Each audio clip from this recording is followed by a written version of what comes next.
Welcome back to the channel. My name's Alyssa, and today we're watching Outlander Season 8, Episode 1, Soul of a Rebel. Now, I've been an Outlander fan for a while, but I did take a little break from watching the last, couple seasons. So I did do a binge to catch up, and I just caught up last night, so just in time for this new season. And wow, those last couple seasons were a doozy. A quick thing to note, I have not read the books.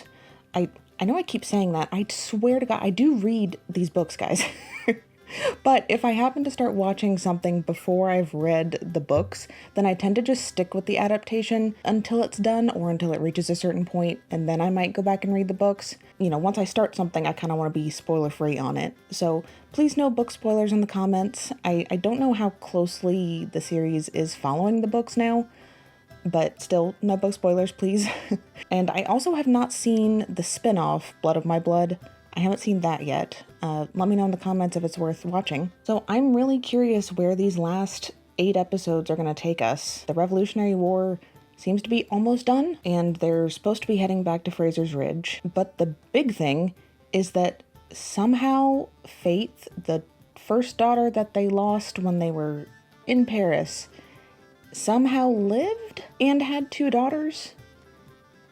And now they have one of the daughters? How? Why? I have a lot of questions. So there's that big thing. And then we have Bree and Roger and their kids who are currently in 1739, which is not where they were supposed to be. But they seem to be leaning towards going back to Jamie and Claire, just abandoning their life in 1980 again. I really want to know how hard it is to get back into more modern society after you keep just taking these years-long breaks. But we'll see where they end up. Now, before we get started, if you do like this video, don't forget to give it a thumbs up and hit subscribe while you're down there. And then let me know in the comments what you thought of this episode. With that being said, let's get started. Previously. Well, Cameron. He did it. Rob took Jem. It's Rob! Callahan! Sir Philip Crane, I thought better of you. I have had carnal knowledge of your wife. Henry and Ben will be fighting across the sea. Lord John just picked the absolute worst way to say that. I came to ask forgiveness. Yeah, what's up with this dude? What happened?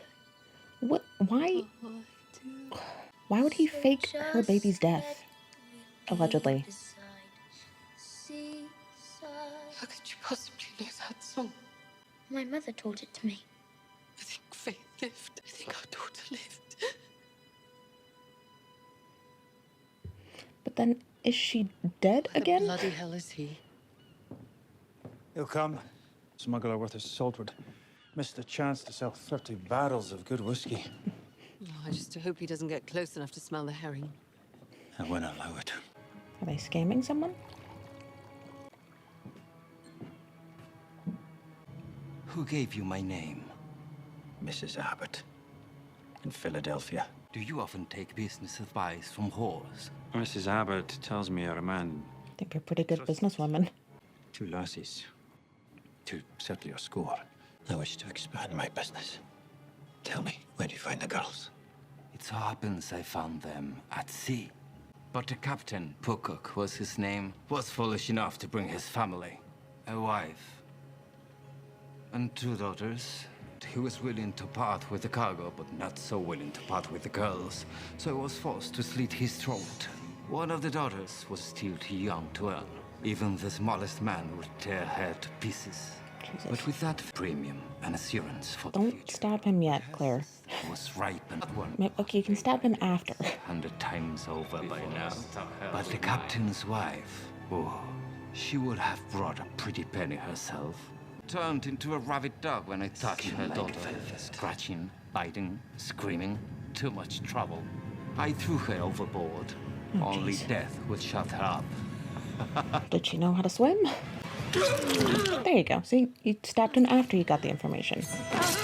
Perfect.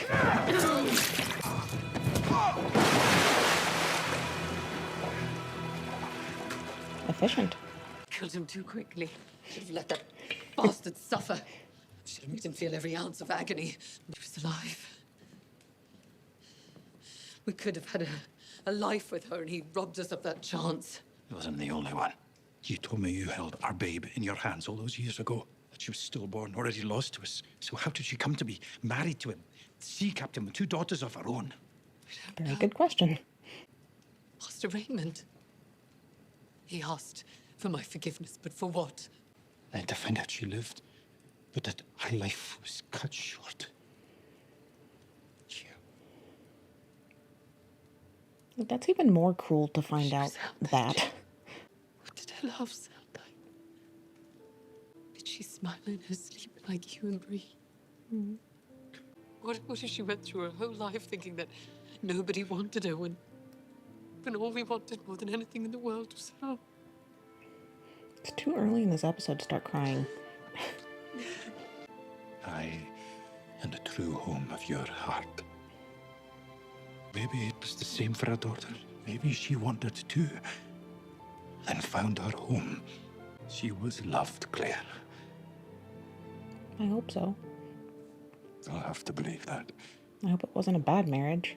Sing me a song of a lass that is gone. This is really up there in iconic theme songs. It's just, so good. And I saw that they got Annie Lennox for this last season's intro, which, an icon, a legend, a queen. Savannah. I love Savannah. It's a beautiful city. Wait, what year was that? I totally missed what year it was. 1779. Okay. I was thinking about our faith. Now that we still didn't ken. Yeah, I mean, they only traced back to her potential death, but not the rest of her life. Remember.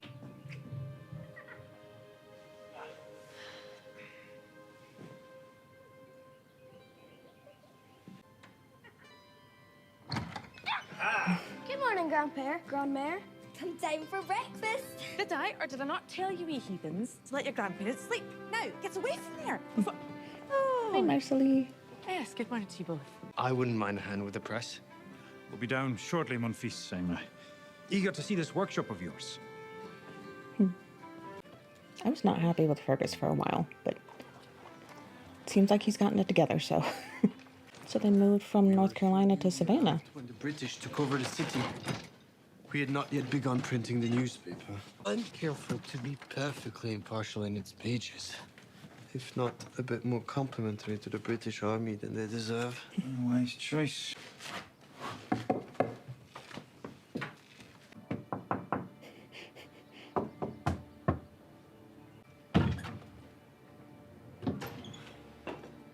The British didn't forgive sedition. Well, I better not get caught then. Fergus doing a little sneaky. Don't worry. I'm doing everything you taught me. Difference is you have a family now. This little one can do that isn't dangerous. If I'm going to be killed for something, I should like it to be something that matters. Please don't let that be foreshadowing for Fergus to get killed. Et mon épée. I am really worried about who they're gonna kill this season. Why didn't Uncle Ian come with you, Grandpere? I very much wanted to see you, Avalis, but your new Auntie Rachel is with child, so he was eager to get her settled back on the ridge. I can't have fault him for that, given the lucky he's had with bairns. Cookies for breakfast! Oh, what are grannies for? There was a lot of cookies. Now. Thanks, Granny. Mwah. You're welcome. Oh, help yourself. All the kids are so cute. Henry Christian seems to be thriving. Aye. Is that joy, are we, lad? Gorgeous. When will we get to Fraser's Ridge? We've been on the ridge the past 2 days. You mean all of this is yours? Aye, Liana. It is ours, as far as your eyes can see. This is our home. She's so cute. Your home. Pretty house. Woke the baby. Damn you! This man was taken into our custody during an altercation with a band of rebels outside of town. He claims Whose baby's that? of Ellesmere and a former soldier in His Majesty's army. Captain. Told us you could offer some clarity on the matter. I understand the confusion, given as his lordship currently appears more like a highwayman than an earl. But I assure you, he is, in fact, who he says he is. Like, unfortunately. Poor William not doing too well, huh? Little fiend is teething. And the lack of sleep won't improve his temper. Allow me to introduce Trevor, what is Wade, Gray, your cousin Benjamin's son. Oh boy. Ah, Ian! Auntie. Molly. See, I'm worried about Fergus and Ian dying. Those are the two I'm most You worried remember about. Francis, of course. Hi. Welcome to Fraser's Ridge. What have you done to the corn crib, lad? How are the stables? If you follow me, something to show you. What in God's name happened to you? A rumor reached me that a turncoat captain may have been fighting with the rebels. You thought that captain was Ezekiel Richardson? I came to find out. None of the rebels would speak to me until I suggested ale and a game of brag. Did you manage to learn? Well, at least he was trying to be productive. Bastard. I'm sorry. Did you say that was my cousin's baby? Ben's got a baby. And a wife. I had no idea. But I'm glad he's here. I'll be most pleased to see him. I'm very sorry to tell you that Ben is dead. He was taken prisoner on out with a raiding party and held by rebels at Middlebrook encampment in New Jersey. He keeps losing friends and family members. It's an outbreak of jail fever. Who was the commander of this raiding party? How was Ben captured? I've given you all the information I have. Does Uncle Hal know? Not yet. I've drafted a letter to my brother half a dozen times. I'm afraid once he finds out that his eldest and favorite son is dead, then he will die of heartbreak, and I do not think I could bear that. Not long after I'd received news of Benjamin's death, a young lady appeared on my doorstep with her baby, claiming she was Benjamin's widow. I invited her to stay. Wait.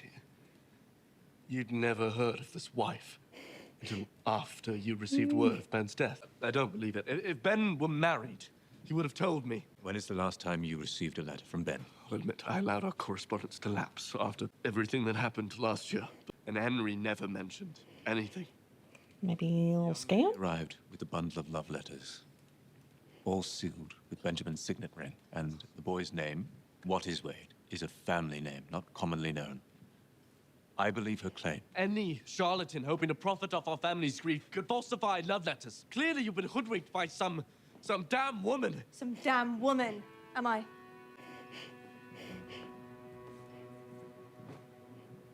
William, may I present Amaranthus, Viscountess Grey, Benjamin's widow. Maybe William's being a little cynical. Ben did speak of a cousin, William, though he neglected to mention said cousin was a drunkard and a fool. I don't blame her for being prickly. Wow. It's a big house. Gorgeous view.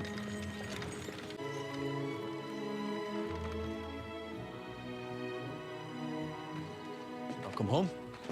What have you done, lad? What is this? Built your house, what do you? Our house? Aye. I took the plans you made before you left, called everyone together. Beardsleys, the Lindsays, and some of your other Archmuir men. Yeah. Ian, it's beautiful. Don't worry, Auntie. Staked out a wee garden for you.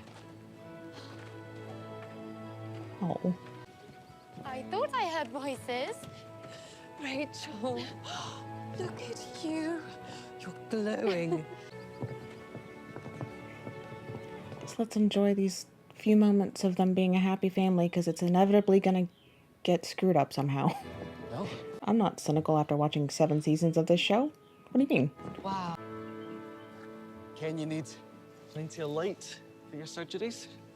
So I made the south-facing windows nice and big. And I built the table from memory. Hope it's the proper height. Where did you get all these things? Some I found when we passed through Wilmington. The rest is from the new trading post. Hiram Crombie's running down by the meeting house. I'd be lying if I said I wasn't a wee bit selfish in putting this together, seeing as I have your first 2 patients right here. But I promise I will take very, very good care of them both. I love the spiral staircase. It's a pretty window. So, you wouldn't be disappointed if I were to tell you I was thinking it should be yours. I could build you an armoire over here for your clothes and, if you like. You mean a whole room? Of my own? No. If it suits you. Suits me well. Shape of you in the moonlight, Sasrash. You look just as you did the night we made our faith. You know when she was conceived? I don't even know that. Ah, well, I may be wrong, of course, but I always thought it was the night you first told me you loved me. In the Laird's chamber. Allybroch. Oh. You told me you wanted me from the first time you ever saw me. It's something to do with my hard head and my round ass. I do recall the occasion. Do you know that was the night Faith was conceived? Once I was inside, yeah. I'd have been content if that was the last thing I ever felt. How does Jamie just pull out these lines constantly? And a piece of myself would be inside you forever. Because I was giving you a child. Ian told me Crombie had a trading post. Didn't expect all this. Wow. Mr. and Mrs. Fraser. Boys, we just heard word of your return. Amy, oh, it's so good to see you again. Mrs. McCallum. We Aiden, Ori. Not so wee anymore, eh, lads? Thank you. And my name's not McCallum anymore either. It's Lindsay now. Evan! MacDoo! Evan. I think that was the one somebody was wanting to set Amy up with, so glad to see that worked. Never happier. Either my eyes deceive me or the Frasers have come back. I bid you both welcome. Wasn't he kind of an asshole to What them? do you have here, Mr. Crombie? We have many fine fabrics, and these just arrived. And here you'll find the tools of your trade, Mrs. Fraser. It was so nice not to have to send to Williams Creek for some of these. You don't happen to have any Jesuit bark hidden somewhere? That's another name for cinchona bark, is it not? It is. Mrs. Beardsley was asking for the very same thing just yesterday. We shall have to procure some, Mr. Crombie. I was actually looking for it to make a tonic for her. This is Captain Charles Cunningham. He is my partner in this endeavor. I'm so pleased to finally meet you. It's been rather strange for my mother and I to live on this land, never having met its owners. Seeing a bit of commerce might do some good. As fate would have it, Mr. Crombie had been having similar thoughts. But not the means to put them into action. I had a small pension to contribute to his inspiration. Still, he is modest in calling us partners. Mr. Crombie does the work. I am merely content to sit at my desk and help out when I can. I will accompany you, if I may. Will you follow me, Mrs. Fraser? I don't know if I trust this guy yet. I have no further association with the Continental Army. Well, that's modest of you, sir. I've usually found that any man who's held a military post of any pretension clings to his title for life. But I do ken there are many fine officers who deserve to retain their titles after long and honorable service. I'm sure it's the case with you, Captain. You are correct that I'm retired, though I prefer to retain the appellation of captain less as a measure of honor and more because I've never much liked the name Charles. Though in all honesty, after 30 years serving in His Majesty's army, I suppose I'm simply used to it. You fought for the king, then? Yes. But I laid down my sword for good after the Battle of Bemis Heights. I understand you too were at Saratoga. Aye. And we would have been on opposite sides of the same battlefield. War is a terrible thing. I am most happy to be done with it. Hope he's not a spy. You certainly gained some influence while we were away. To be wise, to Kenning better. That would be the prudent thing to do. Especially since he's a redcoat. I do wonder if the war is done with him. Well, I suppose someone could wonder the same thing about you. Trust me, Sassenach. I'm done. Whether the war likes it or no. He keeps saying that.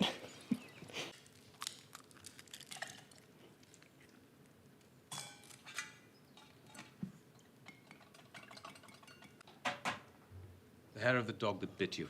God, what is that? The recipe is proprietary, but the results cannot be argued with. I still wouldn't want to drink it. Drink up. I'm due to dine with General Prevost in an hour. I know what you were doing. This will not work. Frankly, I'm surprised you were trying to entice me back into the army, considering how opposed you were to my joining in the first place. Idleness and wallowing do not suit you, William. British Army is not to blame for what happened to Miss Pocock. A little bit. No. Tiny bit to blame. I swore to protect her. I, too, want Richardson to pay for his actions, and he will. But there are ways to go about it that perhaps entail less drinking oneself into oblivion, night after night. If you're truly finished with the army, perhaps it is time you return to England. A steward is doing a more than adequate job. Your steward is not the 9th Earl of Ellesmere, William. You are. By way of cockledry and a lie. Or be that as it may, your mother was married to the 8th Earl of Ellesmere at the time of your birth. Therefore, the title is yours by law. Then how does one go about renouncing a title? You cannot. You mean I shall not? No, you cannot! A monarch who ceases to be grateful can strip a peer of his title, though the only grounds for that which come to mind are engaging in rebellion against the crown. Treason. Betrayal of your king and country hardly seems like a suitable means of solving your personal difficulties. It might be easier to know what I want to do if I knew who I bloody was. At a certain point, I suppose it is up to you to decide who you want to be and to act accordingly.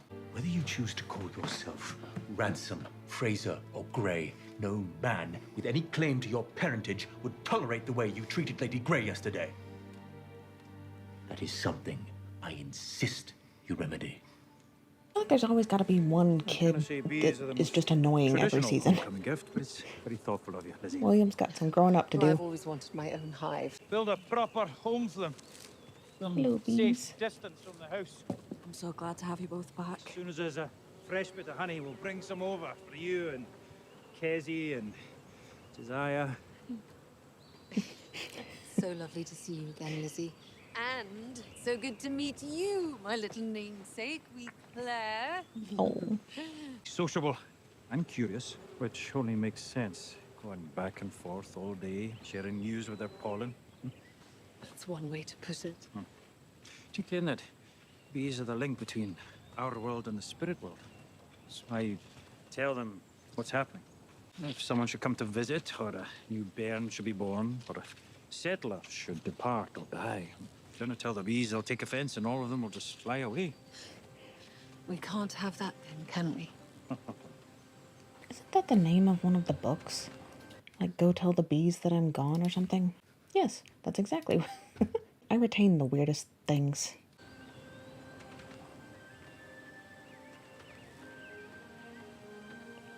Mandy? Hello, the house! They did go back to them. Oh.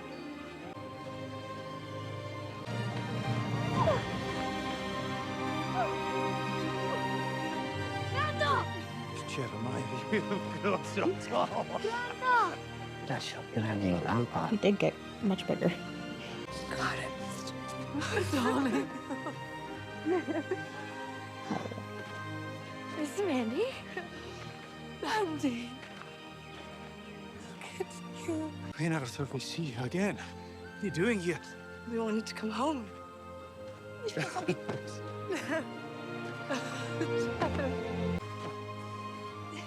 Oh. Our house is your house. You ken her well enough. You can stay here till we build you one of your own. Annie is so sweet with Mandy. How does she come to be living with you? She's a wee orphan lass. Your brother, took her under his protection, entrusted her to us. William? Does that mean he knows that you're his father? He does. Take it he's not too happy about that. Doesn't appear so. Give him time. She's had experience with that. Mummy, read me a story. You brought a book for the bairns? Read to me, Granda, please. Ah, right. Is that good night mood? Don't make me cry. That's what my mom used to read to me when I was little. It's like a painting.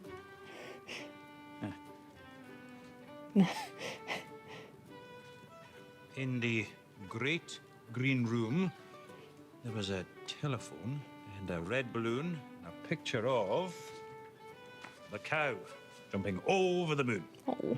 I hope it's all right Fanny saw that book. She won't know it's modern, will she? She's certainly never seen anything like it, but I'm sure it's fine. This one is for you. Oh, Bree. Medical, I'm assuming.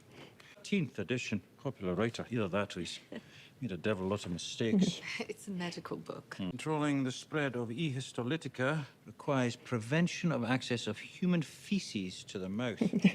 I'm guessing you can not to eat shite. Yes, darling. Think you will like this one, duh? Oh my god. Lord of the Rings. Hey, you know, taste. Frodo Baggins. A Welshman. No, not exactly. I think the tale might speak to you. Thank you kindly. Jamie's gonna start going off about elves. Are you a minister, Roger Mac, in the future? No, I was so full of doubt after everything that happened. There's a man by the name of Cunningham. He helped open the new trading post. I'd be curious to ken what you might think of him. Weren't even sure if the letters would reach you when we left him at the bank. Or as an inheritance, I suppose. We thought you should ken what had become of us. We'd never have dreamed you'd have used them to find your way back to us. Yeah. I brought back another book. I didn't want to show it in front of the kids, but... Frank's book. Soul of a Rebel. Scottish Roots of the American Revolution by Franklin W. Randall, PhD. It's the research Daddy was doing before he died. It was published after we had both left. I started to open it, but couldn't even get past the jacket. Something must have happened for you to come back in the middle of a war. Aye, You could say that. something happened. A lot of things. I suppose there's something we need to tell you too.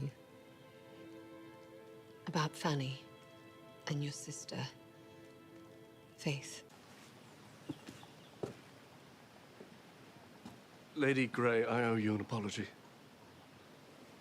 When you first came upon me yesterday, I'd only just learned of my cousin's passing. I was in shock. Still, that is no excuse for my ungentlemanly behavior.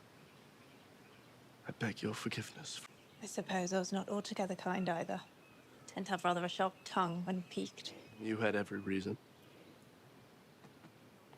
See, that wasn't so hard. We did marry rather in haste. Benjamin wrote to tell his father of the union, but the letter appears to have gone astray. So I beg your pardon. I'm a bit overcome with emotion. Quite understandable, given the circumstances. Oh, he likes being outside. Fresh air calms him. He looks quite like Benjamin. He's a little cutie. I hope I don't give you pain by saying so. No, it's a reminder of the love that bore him. Ben and Henry were like brothers to me. He said as much about you. I promise I shall do all I can for Trevor. And for you, Lady Grey. Well, I can see where that's going. That's Robert Cameron. Read our letters, he said. Yes. He not only kens about the Jacobite gold, but he knows where we live. When we live. What's to stop him coming after you? Nothing. If he can time travel. But if he could, then why hasn't he done it already? A sane man canna guess the mind of a mad one. Canna believe I put wee Jeremiah in danger. As soon as we're back at the house, I'll move the gold. That way, if Cameron does come looking, we'll have no way to find it. Save through me. My God. Uh-oh. The hell? I know there are brands for thieves. What is GR? George Rex. King George. These men are hanged for being loyalists. There are devils on both sides of this war. Yeah.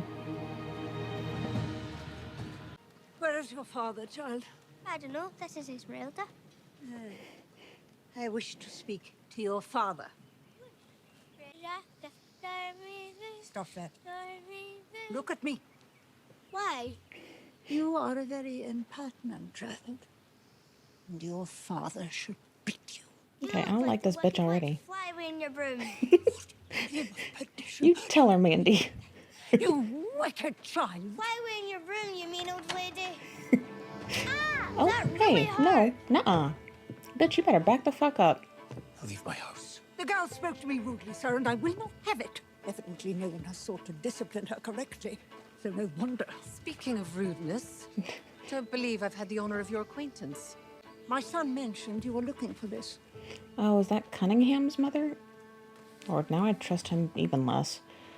You are all undoubtedly going to hell.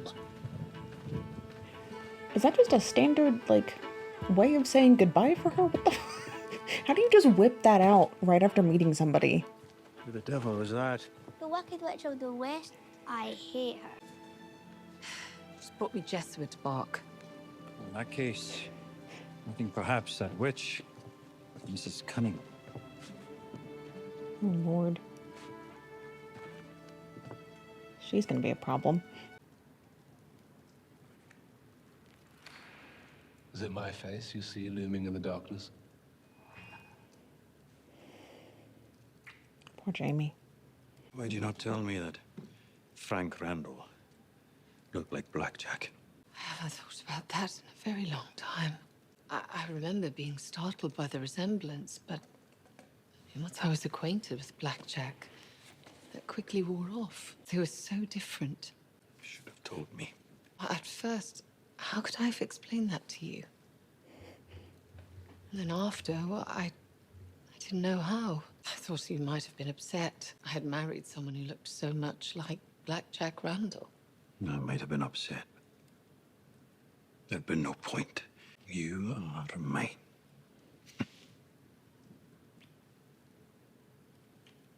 Was he an honest man? Frank? For the most part. I guess up until he was cheating on her? I don't... secrets, but then again, so did I. Can I trust him, do you think? About what he's written? He was an historian. He wouldn't write something that he knew to be false. Why? Because he mentions my name 14 times so far. Oh boy. You're in the book. What did he say? What does it say? That war is coming to the backcountry. There'll be a battle in about a year's time at a place called King's Mountain. And that James Fraser dies in it. Oh geez, there we go again with dates and dying. Jeez. So now that they took care of the newspaper obituary, now they have Frank's book to worry about. I know there were questions, theories going around that I vaguely saw a little bit of, like wondering if Jamie would die this season, and I am gonna be really mad if Jamie and Claire don't get their ultimate happy ending. Just let them go peacefully in their sleep. Can you let that happen for them? They both have had such tragic lives already. Just let them be happy at the end, please. But hopefully, with Bree and Roger there, they all find a way to change history and everybody's happy, and yeah, that's probably not gonna happen, is it? Oh well. And they were able to trace Faith back to where she was presumably killed, thrown overboard into the ocean. Maybe she knew how to swim? I don't know if the guy said where exactly the ship was. There's a chance she could be alive. I will say, it is incredibly cruel to have Jamie and Claire find out that their daughter lived, only to be like, oh yeah, no, she died, though, so you still don't get to meet her. Sorry. I mean, come on. But then again, these stories have always been cruel to them, just for this entire series, so I guess I shouldn't be that surprised. We haven't established who sort of the big bad of the season is yet. I don't trust that Charles Cunningham dude, especially not after meeting his mother. Good lord. But it could be a red herring. He could be a really nice guy despite his mother. I also wonder if Roger's gonna take up being a minister again. If he'll even want to do that now, or maybe he'll just be a teacher again. That could be good for him, probably. There's war coming again, and of course Jamie's gonna go fight it, even though he's grandpa now. He's gotta be the fittest grandpa there ever was. So that was the first episode of Outlander's final season. Let me know in the comments what you thought of it, and what you think we're gonna see for the rest of the season. Don't forget to give this video a thumbs up and hit subscribe, and I'll see you guys next time. Bye!